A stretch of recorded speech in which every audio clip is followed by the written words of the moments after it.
Good afternoon, family and friends, brothers and sisters. Sergeant OCD out again. Um, Standing next to a mulberry tree that's dropping mulberries left and right.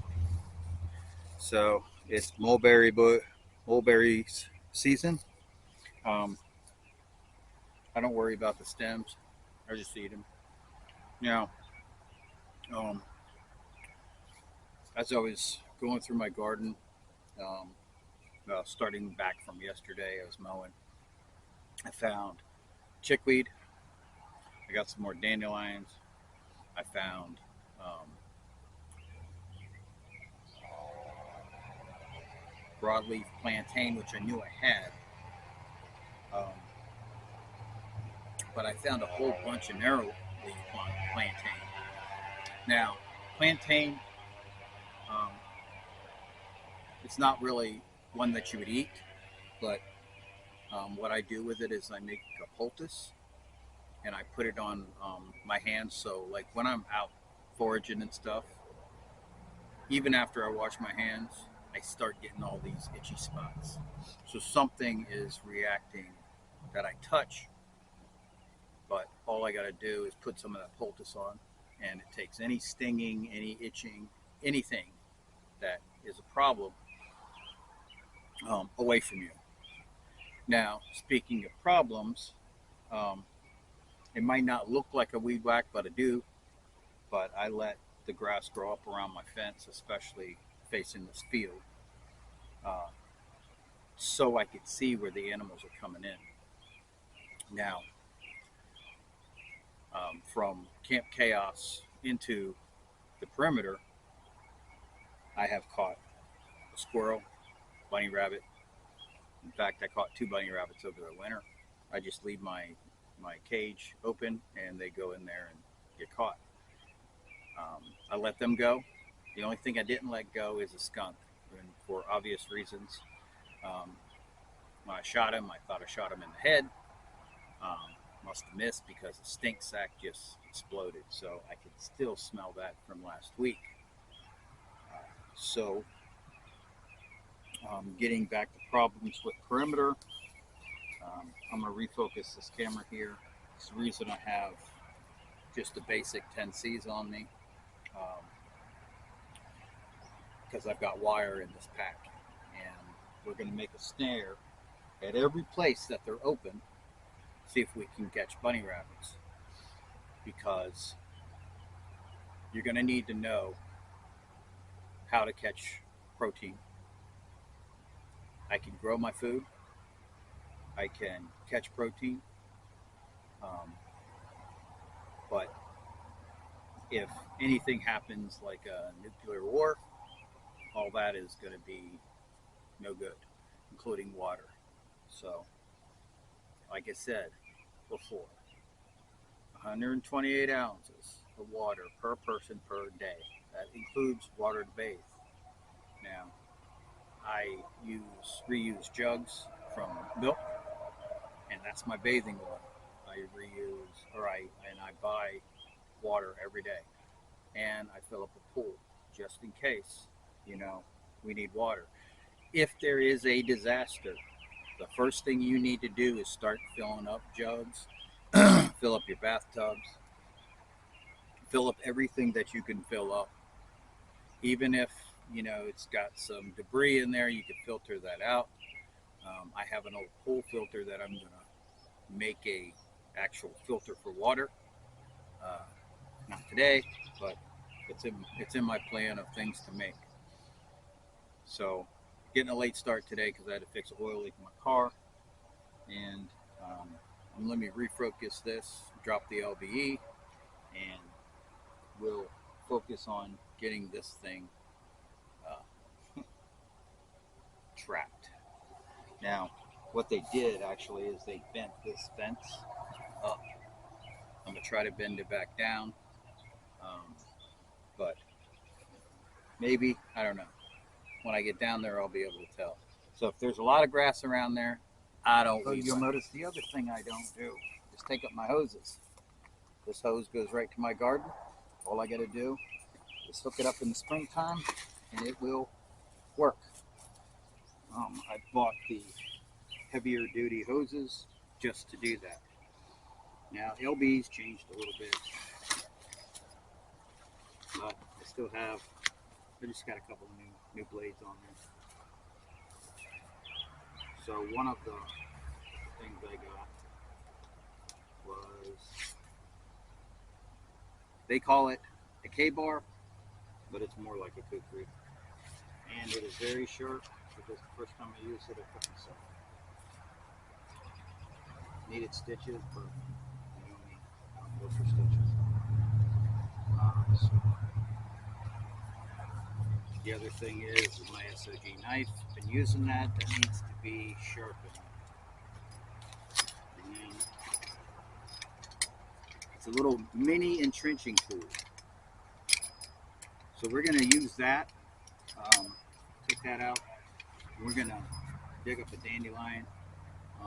But I want to focus on broadleaf dock because that is good for stinging nettles.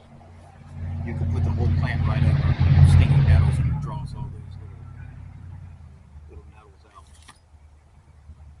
which I do harvest because that's good in vitamin C too.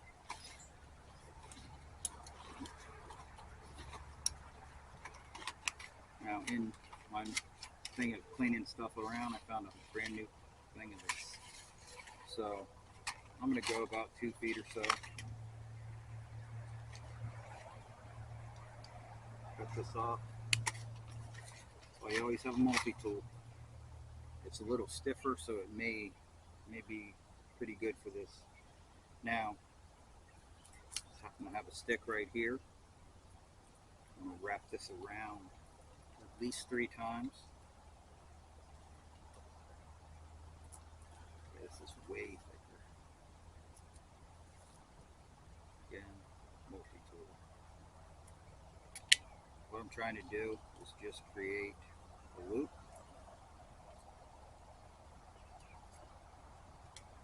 In any of them. So there's a loop there. Any of the survivalists will actually show you this. So the hole's right here. You can see where the hole is. Now my bunnies, some of the big ones, which I think are getting through here, are going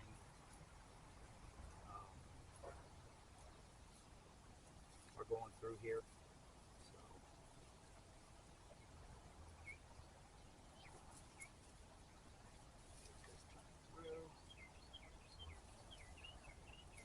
yeah, learn what's on your land.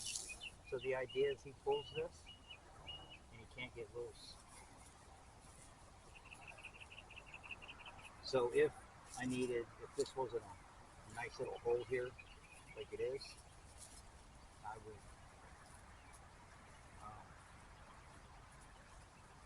put some sticks there into the ground just to make it.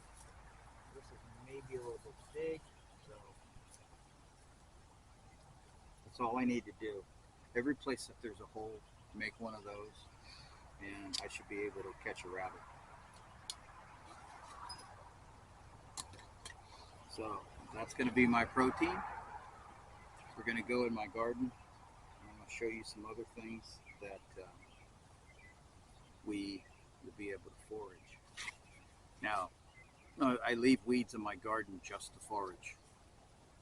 If it gets too many of them, like the lamb's quarter, it's just getting way too many of that. So let's just go into there and see what we can see. So this plant here is burdock. From the center, once this gets big enough, you have sticks coming up with those hitchhikers that grab a hold of you all the time. You can eat the leaves, but what you want is the root, in case your lovely wife has a urinary tract infection. A tea with that in it will clear that up. So what you have here is some lamb's quarter. It tastes like spinach. It's kind of like a replacement for greens. And then I have all these little strawberries, wild strawberries. I have these everywhere, and I even weed whack them because there's so many of them. Now, outside the fence, um, I've got these three broadleaf docks, and I am going to harvest them and make a poultice out of them. So whenever I come across stinging nettles, I can take care of that quickly. Now, I used to have grass all the way up there, but the farmers put chemicals on their field to kill weeds. So even if I could eat those, I wouldn't eat those because chemicals were sprayed. Some more wild strawberries. See back here that there's a yellow flower on them. Um, this is the one I'm going after. All this is wheatgrass from when they planted last year or a couple years ago, and it has taken over this part of the garden.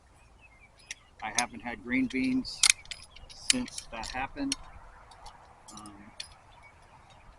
but I am still growing yellow squash and cutting apart an old pool to um, put around there so I can at least have a better yield of vegetables. I've never used this shovel. I broke the root. Even though I broke the root, I keep breaking the root.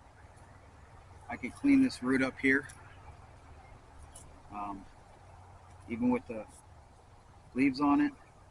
I make a coffee, and that coffee will just have vitamins in it, no caffeine, but it's still good for you. And I get a dandelion out of my garden. So don't kill them. Don't use weed killer or anything like that. You just want to um,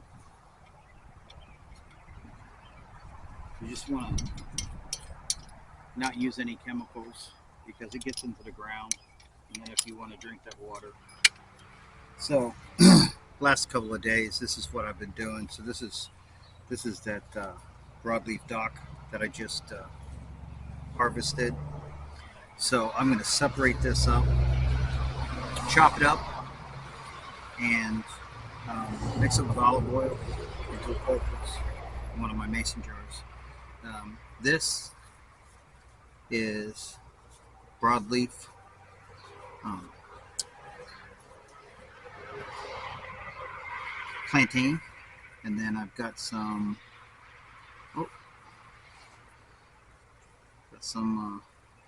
so here's the narrow leaf plantain too, and then I've got some common mallow mixed in with it. That's what I eat every morning. Some of these look like grass blades. They're not.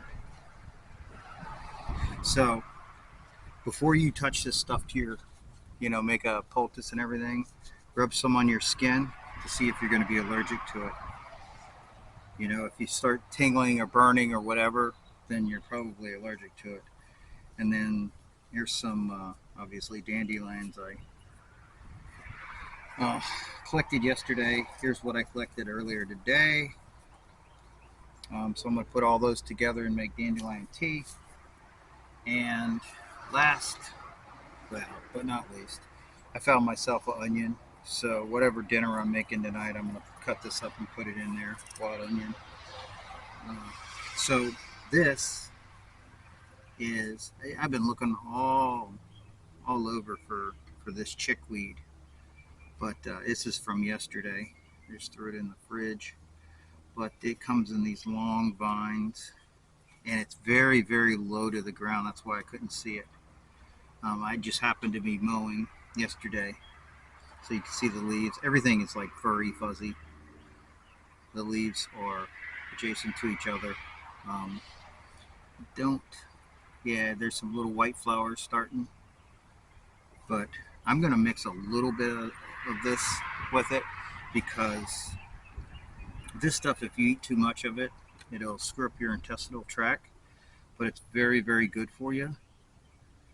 So I might put a couple of these with my tea and see what happens, and then put some with my common mallow and see what happens.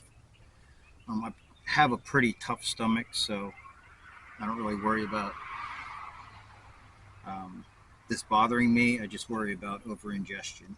You know, you could look this stuff up. Some of the stuff you can look up on WebMD and find out what more it does. You know, I just know that this is good for stinging nettles, and it probably is good for everything. That I run across that irritates my skin, but that's what the spring's about. It's about foraging, making poultices, making tinctures for the winter. I'm not going to have this stuff in the winter. Like if I get, of course, there's not going to be stinging nettle in the winter. I should go grab some of that. I've got some in my foraging garden because that stuff's good for you too. I'll mix it with my dandelion tea. I'll be right. So if this is stinging nettle, I shouldn't be able to touch any part of it. So what they call this, when I looked it up, is called burrvine, but it's part of a stinging nettle. It could be that they're so small that they don't have their pricklies out yet. So my point is if you don't know what it is, don't eat it. So that's gonna go over there. Anyway, I'm gonna go process this stuff. God bless you. Take care, and I'll catch you all on the flip side.